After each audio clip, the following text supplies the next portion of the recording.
much for that amazing introduction. I'm very excited to be having this conversation with you all today. I'm going to go ahead and share my screen as well, and we'll get this going.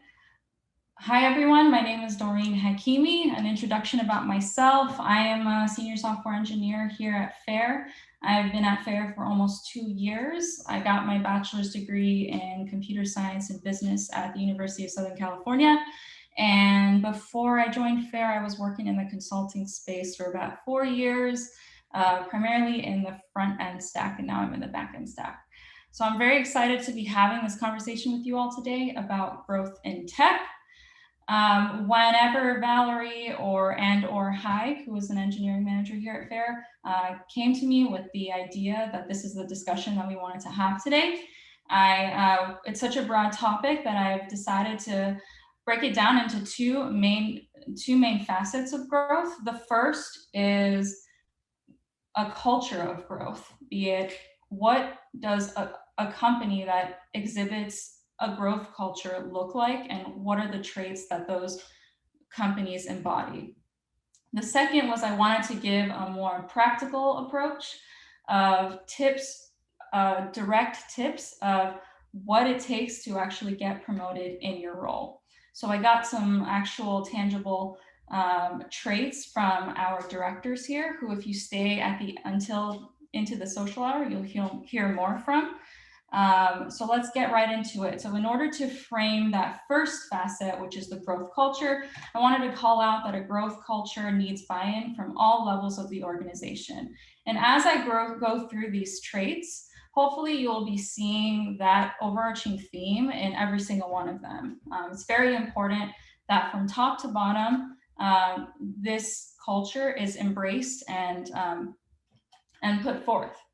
So let's get into the agenda for today. I'm going to be covering those 7 traits of an organization with an embedded growth culture, then getting into what gets employees promoted, sharing those tips from directors. I would be ignorant if I wouldn't talk a little bit about what FAIR does, show our job opportunities, answer any questions you all have before we transition into our FAIR and Tech by Choice social hour from 5 to 6. So getting into the first section of this presentation, the 7 traits of an organization with an embedded growth culture, I want you all to frame this in any way that in any position that you're in right now in your career is relevant. If you are working at a company right now and you want to seek out how to grow, what resources you have available to you in order to grow, you can utilize these traits in that vantage point. If you are in a new company and you want to champion some of these for your own organization, you can do that as well. If you're seeking out a new job opportunity somewhere else and you want to make sure that that growth culture is in place, these are some of the things that you can try and ask whenever you're having those.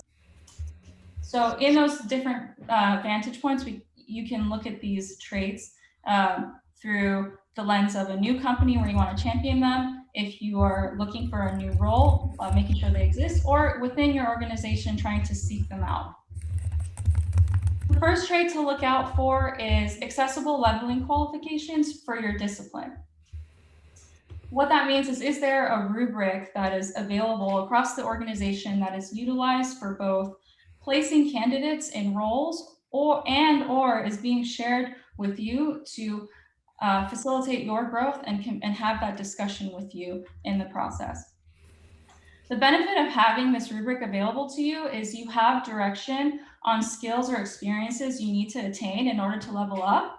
And also, you are on the same page when discussing your leveling and your performance with your manager. I find it to be a very nice way to level and feel that the process is transparent for me. At FAIR, we utilize something called an engineering matrix. If you are not an engineer, we actually utilize this matrix for the other disciplines. So hopefully you can generalize this and apply it to your own specialty. But we didn't include the specific traits. But if you look at the top section of this matrix, you have the roles. Like I said, top to bottom, the role above E8 is VP and above. And on the left-hand side, you see 5 different categories broken down into specific subcategories, and you have focuses. So we are evaluating each and every one of these focuses when discussing where we land in our positions. So if, let's say, you are an E4 and you want to understand how to level up to E5, you'll just look at the column right above, right to the right of you, and identify what traits you need to, or what experiences you need to have in order to move yourself up into that direction. The second trait that you should look out for and push for in your company is a regimented promotion review process. Is there a cadence where engineering managers, directors, etc., people are getting together to meet and discuss candidates in order to promote them? Having that already in place will extremely make the process of being promoted extremely much more simple, because it's already in place and there's a ceremony for it. The benefits are obviously that it encourages retention, because there's more incentive to stay and make further impact, knowing that you don't have to reinvent the wheel and making that conversation occur. The next trait to look out for or push for is accessible organizational structures. What I mean by that is, do you have a visibility in terms of what other roles what other roles there are at your company? I point this out because it may not be in your path to stay in your current role. You may want to pivot, and knowing what job opportunities or what other roles are available to you at the organization will allow you to facilitate having that conversation. And it also makes you more well-rounded, because you have a better vision of what other roles you can learn from and grow from. So the benefits here: lateral shifts may be part of your journey. Knowing your org structure will show you split paths ahead of your track, as well as other tracks. An example of a split path is, for example, in the engineering path, after E5, which is senior, the paths split to engineering manager, which is people focused, or staff engineering level, which is technology focused. So having that vantage point of where you're headed allows you to do the mental preparation in order to decide which path of those you want to take, or if you want to pivot and build a transition plan for that. I wanted to give you an overview of what our org structure looks like without overwhelming you too much. Obviously, not belittling the other roles that we have. Wanted to call out that we have a technology bubble, a product management bubble, a customer care bubble, and other roles include marketing, finance, legal, people, and operations.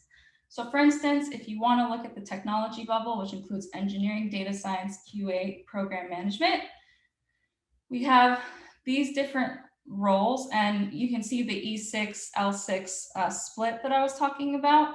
We have a product manager track as well, and customer care is the backbone of our company. So I wanted to make sure we were showcasing that org structure as well. The fourth trait to look out for is tooling for goal tracking, performance reviews, and peer reviews. Does this organization have a platform or a mechanism, doesn't have to be a software platform, to house and facilitate this kind of conversations among employees? Tooling for goal tracking, whether you want to set goals, track goals, performance reviews, and peer reviews. The benefits of having this tooling available to you is you can track your win list all in one place. You can also track goals that you have achieved, track positive feedback from peers, and it also captures and quantifies the support you give to your teammates. It's often unspoken that a lot of the time you spend in your day-to-day isn't actually represented in your pull requests or your what's represented on Jira, let's say. There's a lot of time that's spent facilitating or supporting your team. And having the ability to capture that is valuable because if you're helping other people be more productive at their roles, you become 2 times X value more valuable. If the feedback isn't also great, this also gives you the ability to receive that and grow from it as well. So there's no way to learn how to grow without being able to know when things that you're doing are going well or not going well. At FAIR, we utilize a tool called Reflective. This houses our quarterly peer reviews, our performance evaluations with our managers, and engagement evaluations. I wanted to get a little bit more into goals because some of these tools give you the ability to set and track your goals. So I wanted to go through types and intermarry them with measurements by example. An example of one is, let's say I have a business goal of wanting to improve customer engagement through introducing a new app to a new feature to the mobile application. And the key result in this case is I want to increase customer engagement by 15%. So actually putting a numeric measured outcome on top of it. Another example could be a cultural contribution. As we're all remote for now, I want to be able to host a social event for my organization every single month. So in this case, milestone driven, once every single month. Professional development could be as simple as I want to add a new tech stack into my tool belt, or I want to be able to lead my first project. That could be management related.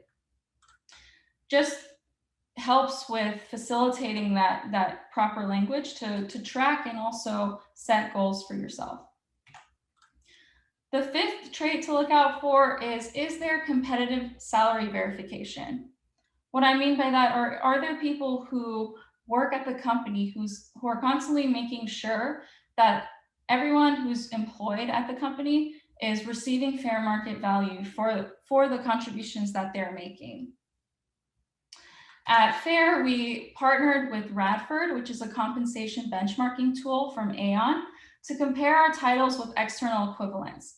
The reason why I called out this particular tool is it's more beneficial to verify through an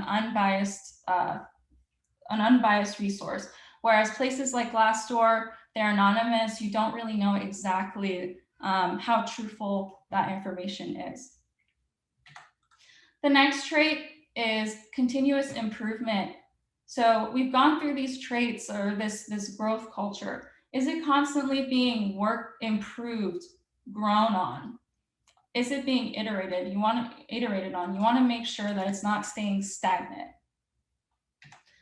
Last but not least, are there internal committees for change? We wanted to bring this up because everyone's gone through a lot of stuff the last year.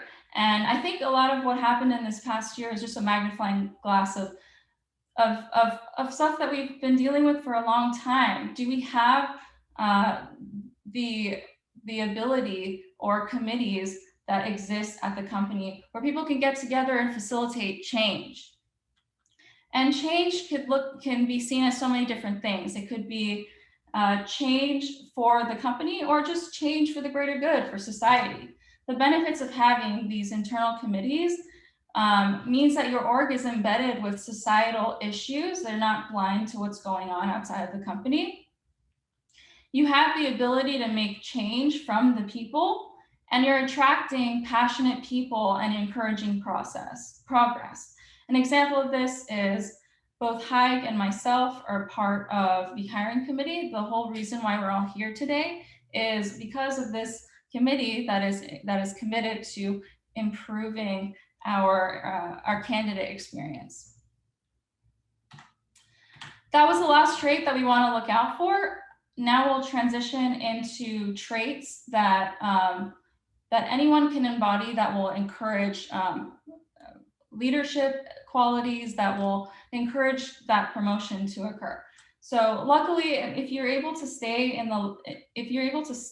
for the social hour, you'll be able to hear from each and every one of these amazing directors later down the line. But earlier, before I got into generating this presentation, I went to each director and asked for tips of what gets employees promoted. So we'll first start with Mike Villalobos, who you heard from earlier today. Thank you for making sure I was sharing my screen.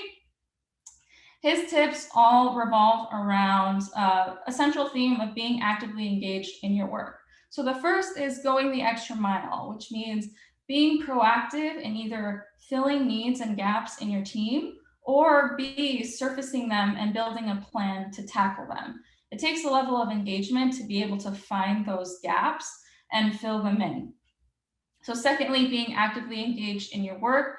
In this case, he actually means the actual work you're doing, understanding why you're doing it and where your one task fits in the bigger picture with business goals and priorities. You want to care about the product that you're building, its impact, and those interacting with it. You want to care about your stakeholders, your customers. The last is finding yourself work that is valuable. So not waiting to be given something to do. Goes back to that engagement, finding those gaps, and building value for your stakeholders, your customers, etc. The next director is Andrew On. Again, we'll be hearing from these people later on today, hopefully, if you can stay. His tips are to be proactive, have drive, and be hungry for knowledge, and be a good problem solver. For being proactive, it means taking ownership over your team's domain. And the antonym of it is, hey, that's not my job. A problem comes up, take ownership and look into fixing it. The second, having drive and being hungry for knowledge. That pertains a lot to the nature of our tech industry. It's very rapid, fast-paced. There's always more to learn, either in your stack or a new one. The last is to be a good problem solver. Good problem solvers build solutions efficiently and well, and know how to collaborate know when to collaborate to get there. Sometimes problems are solved better by putting multiple heads together. So those were his traits. Last but not least, certainly not least, we have Paul Eng. His tips are to be an effective communicator. It's often understated how valuable that is. Being able to clearly articulate ideas in a way that people who are outside of your discipline can understand and be on the same page with you is understated. It's the secret sauce to being good in tech. Being able to make complex logic crystal clear and forming alignment is essential. And having that one idea is not good enough. The second is getting things done, actually being able to execute, seeing things through and getting it done in a timely manner, independently, and with high quality. If that thing is a project, you're the facilitator, you're rallying your team in regards to that specific cause and executing on it. And the last is to be inquisitive. Ask questions related to business, tech, build a knowledge base that you can rely on, be it in that technology realm or in the business domain that you're in our case, auto finance. So that was the last director. We'll be also hearing hopefully from the VP of engineering. His name is David Nguyen. But I'm going to move on and get in a little bit more into that business domain of FAIR and talk a little bit about who we are. So FAIR is the 100% digital way to lease an affordable used car from right where you are and for as long as you choose. If any of you have ever been to a car dealership, you know how painful that experience is. FAIR is one of the companies who is on the forefront of improving that experience, making it accessible to your mobile or your other devices.